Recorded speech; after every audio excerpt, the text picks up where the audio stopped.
Are you paying yourself what's left at the end of the month after all your bills have been covered and all your expenses have been covered?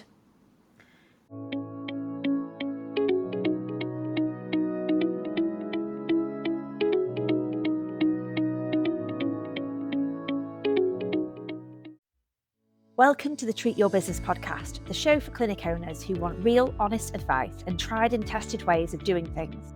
I'm Katie Bell, and this is the new era of bigger insights and bolder conversations to help you grow a clinic and a life you love. Let's dive in. I'm going to ask you a big question first of all. And the question is, are you being an ostrich? When it comes to knowing your numbers in your business, we often bury our heads in the sand. And it's hard, to have the time. I hear it all the time that people, business owners, actually struggle to spend any time on their business, let alone thinking what their business is going to do moving forwards or what their business is currently doing. So everything's very reactive. We often get our profit and loss reports, or we get our yearly tax return back from the accountant, and it's everything that's happened. It's all past data. So you can't take any actions. You can't do anything about it. It's really hard to know what numbers you actually need to know in your business, because there is 100 ways that you could analyze how your business is performing. But it's making sure that when you spend time looking at this, you're looking at it for the right reason and you're getting the right numbers back so that you can track your business performance. And then the third thing is really hard, is to track them on a regular basis, is not to just look at them once, put them down, and then look at them again when you've got a bit more time, or perhaps when you're in a position where you need more money or you need more cash because your business is not performing, and that prompts you to look at the numbers. So we talked about getting really clear about what it is that you want in your life and in your business. And we've talked about personal values and an alignment of those values in previous episodes. And now I want you to start thinking about the money aspect of it, okay? I want you to think that money is the result of achieving those things that you set out to achieve, those business goals, those personal goals. Money is as a result of hitting what we chose to hit in our year ahead of business or in the month ahead. You want your business to deliver to you a personal income that allows you to go and experience travel, freedom, flexibility, be able to take the kids to do certain things, be able to have a monthly massage or see a personal trainer. We can't ignore the fact that money and numbers have to drive our business, because ultimately, what else are you doing it for? I want you to really start to focus. If I want to make 100k, 500k in my business, that's okay. That's an okay number to look at, because you're looking at the top line number. You're looking at sales, revenue, in our industry, number of patients we've seen through the door, number of packages we've sold, and number of Pilates classes we've taught, okay? But I really want you to start to focus on the profit. Are you looking at your bank on a weekly, daily basis as a gauge of how well you're doing? Are you paying yourself what's left at the end of the month after all your bills have been covered and all your expenses have been covered? Because this will mean that your income is really variable. So some months you'll be able to pay yourself a little bit more, some months you'll be able to pay yourself a little bit less. And we don't want you to be in a position where you're taking more money from your business than it's making, and in the end you then owe your business money, particularly relevant if you're a limited company. You get into a position where you are then owing the business money because you're taking too much from it. There isn't enough profit at the end to pay you what you need to be able to live. So I want you to shift your focus into you being a cost in your business. You are not just a sort of byproduct. You are not just the thing at the end that gets thought about. You are a cost. Because if you couldn't see your patients or you couldn't teach your Pilates classes, you'd have to pay somebody to do it for you. Because ultimately, for most of you, you wouldn't have a business otherwise, because most of you, I'm sure listening to this podcast, are still big fee earners within your business. So if you're not working, the income drops. And ultimately, some people have the goal of working themselves out of the business. And not everybody has to do that. Some of you will want to stay clinical, and that's absolutely fine. We need to then bring other people in to run your business so you can stay being clinical and hands-on. But some of your goals will be to work yourself out with the business. So your business still takes the income whether you see clients or not. And I want you to start thinking about yourself as a cost. Because every time that you sit down to invoice a patient, to write an email, to respond to an inquiry, to write an exercise plan, to actually see the client, that is all a cost. You would have to pay somebody else some money to do that for you. So we want to build you in as a cost in your expenses. So it helps us see what that top line figure needs to be to mean that you can take a wage, a salary, a dividend, whatever you want to call it, all the same thing, and all the expenditure is covered, and there's some left at the end of the month so that you can reinvest in your business. You can have that cash flow. That's really important. And it might be at the end of the year, you can then take an additional payment as the business owner. But you've had your set income that you need every month, not only just need to be able to live, but you've got your, I call it your now better and best income. So for some business owners, we just have to focus on what we need now because they're not even taking enough to be able to live in the way that they want to live, especially as the cost of living is just going up. Okay, business owners are still taking that low amount and struggling each month to pay their bills and have enough in the pot to start perhaps going on a holiday or doing extra things or taking the kids here or spending a little bit more on yourself or buying that pair of shoes. There is no judgment and nothing wrong with being able to provide yourselves with these things as a result of running a successful business. So we want to start thinking about you as a cost on those lines that you see in your profit and loss reports, on those lines that you see under your expenses. You are one of those. So forecasting in your business is deciding how you're going to get to that end goal. It can help you look and decide on your actions. So if you think about, let's give you an example and say, I want to make £3,000. I want to take home £3,000 every month. Okay. What we need to look at is that's a cost. You've then got all the expenses of running your business. And then you've got your tax payment as well. So we need to build that into it. And all of that added together will mean that you have a total number that your business has to do. And that total number means you can pay all the bills, you can pay yourself, you can reinvest, or you can let build up and you can decide what you do with it at the year end. And then we've got that top line number. So it might be for me to take £3,000 home as a salary, as a dividend, as whatever. And then I've got £7,000 of expenses. Then actually I need 10,000 coming in at the top. Now, when we think about that number, we think 10,000, oh, it seems like loads of money and I don't know how I'm going to get there. And your brain, when it doesn't know the how, it stops you from taking really good action. So what we need to be able to say to the brain is, okay, £10,000 of revenue is going to come from £5,000 of that is come from physio sessions. £2,500 of that is going to come from massage appointments, and £2,500 of that is going to come from Pilates classes.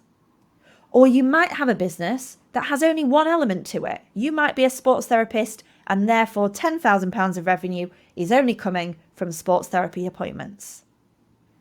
But I still look at that and think, I still don't know how I'm going to get there.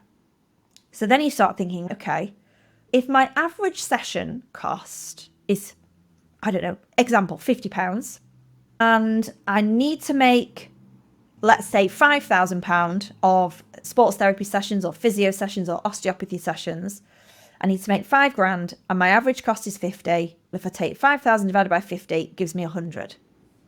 So I need 100 sessions in the diary in a month to get 5,000 out the top. Got it. So then each week you could say, roughly, I need to be doing 25 sessions a week. So your focus starts to shift, not onto the £10,000. You're not chasing the money because that's the wrong energy. The focus is on the delivery of those 25 physio sessions or osteopathy sessions or sports therapy sessions or massage sessions, whatever it is. And that becomes our focus. That's how many clients I need in my clinic room. And I know as I fall out, £5,000 will come. Now, to get to your average session cost, again, this is not an exact science. It's about saying, okay, if somebody sees me for an initial assessment, I charge them £80.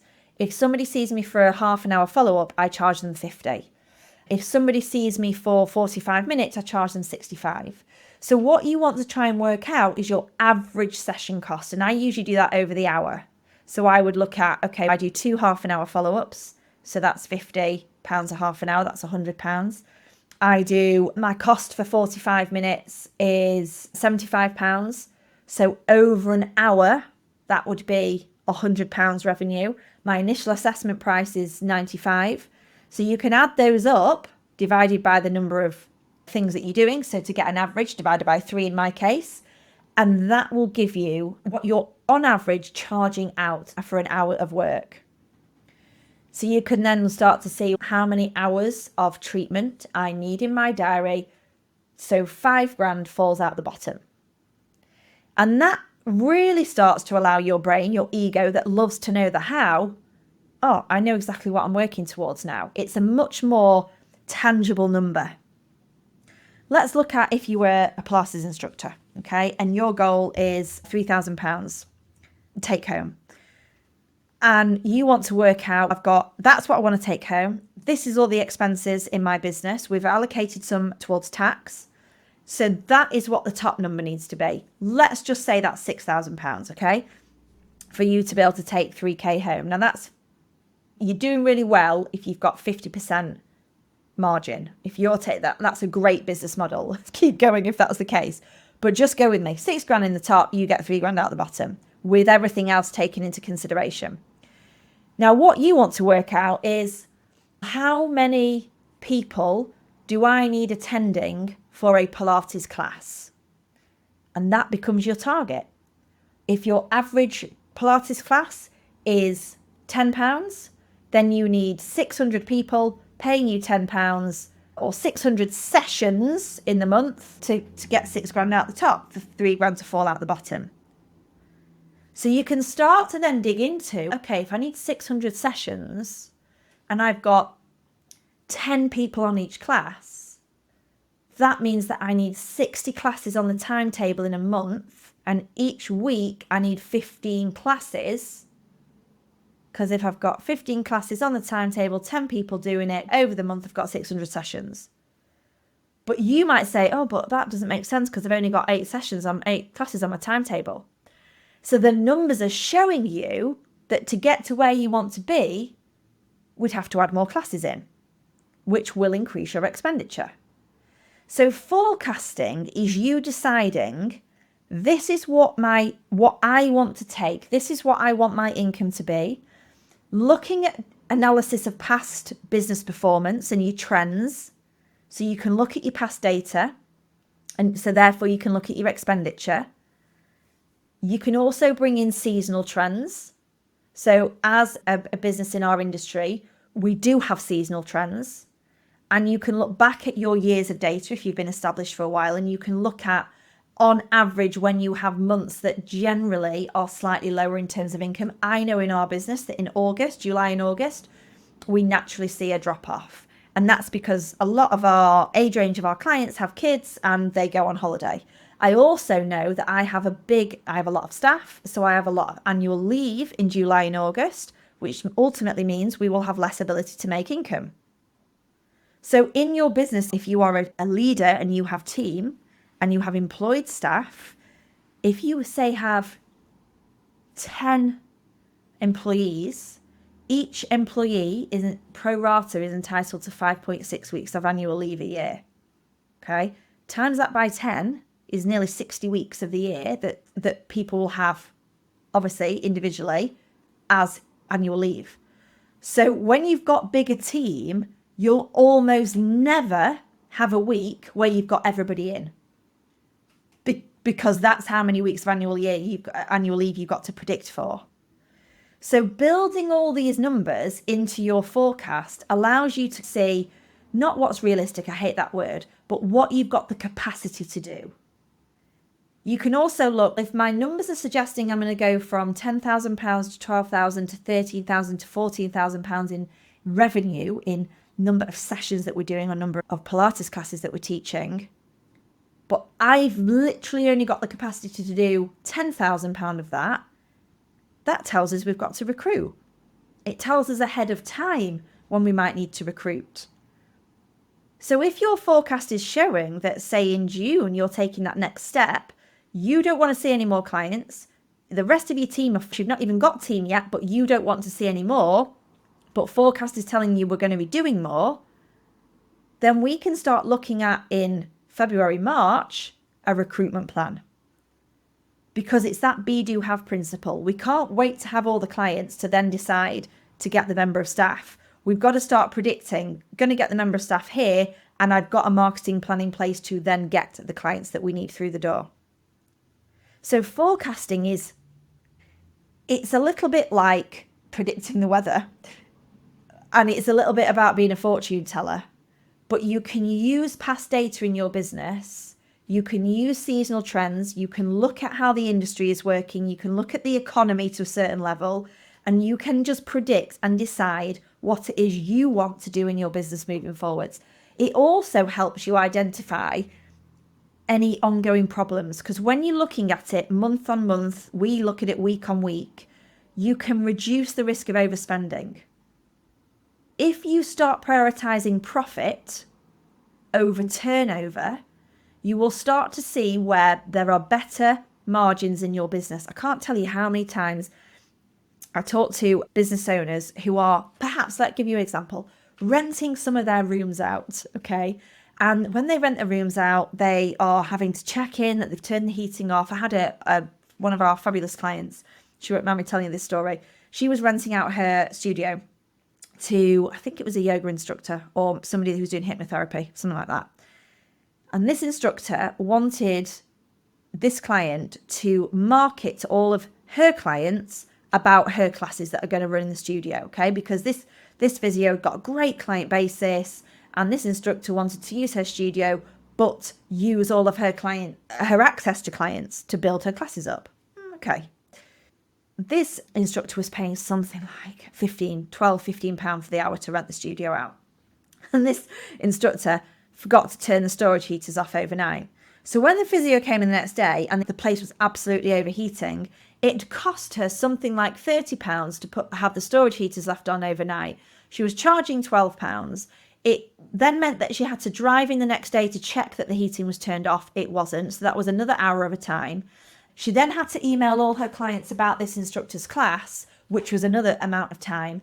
Then she had to upload stuff on her website because she was trying to help this woman out. And I just stopped and said, whoa, hang on a minute. You're not making any money, because that's all taxable income as well. So she had this moment of having to step back and think, I'm wasting so much time and so much energy because I was chasing £12 a week additional income when I could spend a tiny proportion of that into getting more people into my business and making £80 an hour. So it's looking at, again, with your forecast, where the lowest hanging fruit is, where your margins are in your business. For those of you who are running Pilates classes that are not full, you have an expense to run those classes already. Therefore, to make better margins, you need to get those classes fuller. So you don't need to increase your expenses. You need to get more people into the classes in the first place to create more profit margin.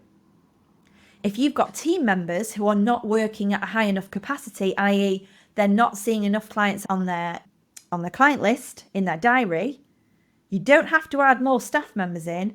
You need to make them more efficient. You need to manage diaries more efficiently. Therefore, you can optimize how much profit you make from that member of staff.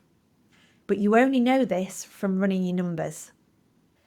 So if you're looking to borrow somebody else's money, best way to leverage, borrow somebody else's money to grow your own business, they are going to want to see what your plans are. So having a financial forecast is really important for growth. And there is absolutely nothing wrong with borrowing money if it's in a strategic way, if you've got a plan to be able to get you where you want to be. Because we have a cash cow business, don't we? Most of us are businesses that see the client and get paid, see the client that get paid. We have very minimal debtors in our business, unless you are a business that runs the majority of your income comes from insurance patients. If that's the case, you need to protect your cash flow because the payment terms tend to be extremely long. And we also know for many of our insurance patients, the margins are incredibly low because they won't pay our going rate. We've just made the decision to step away from one of the insurance companies. I don't know if I'm allowed to mention it. Probably can.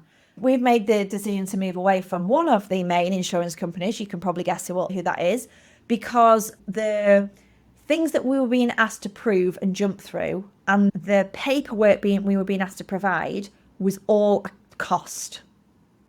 The fees that they were paying was probably 60% of our actual clinic fee. I ran the numbers and looked at it was less than 5% of our overall turnover. So I made the decision we were just going to get rid of it. And yes, it is a risk because a lot of people say, then I'm going to lose 5% of my income. What actually happened is we created 5% more appointments to fill with private clients who were paying our full fee. So our margins were better.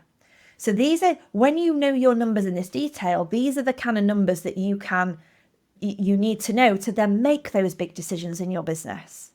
So ideally, you want to have the majority of your income coming from private paying patients and a smaller amount of income coming from insurance patients, if that's your business model. And you want to make sure that because private patients, your cash flow is always churning, it's always coming through. Okay. If you've got insurance patients, you're going to have a slower cash injection because it's going to take a long time. Some payment terms are 90, 120 days. You need to be aware of that as a business owner when you've got staff and you're having to pay out the staff member before you've been paid as a business. There's loads of ways around you can protect your cash a little bit more in terms of payment in lieu and stretching out when you make your first payment to that member of staff when they join your business. But you've got to start looking at your business performance, past averages of things that cost you each month. You can cut the fat that way because you're looking at your expenditure. You want to start looking at your goals for your life and your business and your income for the next year ahead and what you want, because that's the most important thing. And then we've got to start to plan for it. We've actually got to come up with a plan of how we're going to get there. Now, you might say to me, ideally, I'd like to make £10,000 a month. And I would say to you, just shoot for the stars and you might hit the moon. But what we need to look at is you can't, in a business, strip all the money out as the business owner and expect to grow. There's got to be an element of, especially when you're very new in business or a newly established business, there is an element of gradually increasing how much salary, dividend, whatever you're taking so that you've got the money to reinvest to get to that next level of growth. You can't strip your account every month. So a forecast helps plan for that gradual increase of your income, that gradual increase of that profit level. Not necessarily having to always increase turnover, because growth is not all about growth. It's about making more profit, better margins. So your margins are going to have been squeezed. Cost of delivery is going up. We used to run at a 74% gross profit margin. Last month we ran at 58%. Because cost of delivery has jumped. But I have to know those numbers to make these right decisions in my business. So first steps for you guys thinking about your forecasting is, are you burying your head in the sand? And if you are, pull it out and really spend the time on this stuff because it will transform how you look at your business. If you feel like you never have enough time and you're constantly on a treadmill and running around, it's often because we don't know where we should spend our time because we don't know what the numbers are telling us. So try and commit to spending some real solid time and getting to know the numbers in your business. We want to know, not that big level, I need to make 10K. We want to really know tangibly How many people does that mean I need in my classes and in my physio sessions? Start thinking about you as a cost in your business. What do you want to make each month? And that's where the focus needs to be. And then we add those expenditures in and we can cut the fat and we can streamline our expenses as much as we possibly can. And that will give us that top line level that we're going for, that goal that we're aiming for. So if you can from this episode, just go away and either allocate some time in your diary to start thinking about your forecast. Start thinking about what it is you want to earn as a business owner. Don't be the person that gets paid last. If you have that mentality, it will always only ever be what's left over. And I can promise you that will never be enough for you to take what you need. Thank you for listening and join me for the next episode. Thanks for listening to the Treat Your Business podcast. Hit subscribe now and keep joining me for bigger insights, bolder conversations to help you build a clinic and a life you love.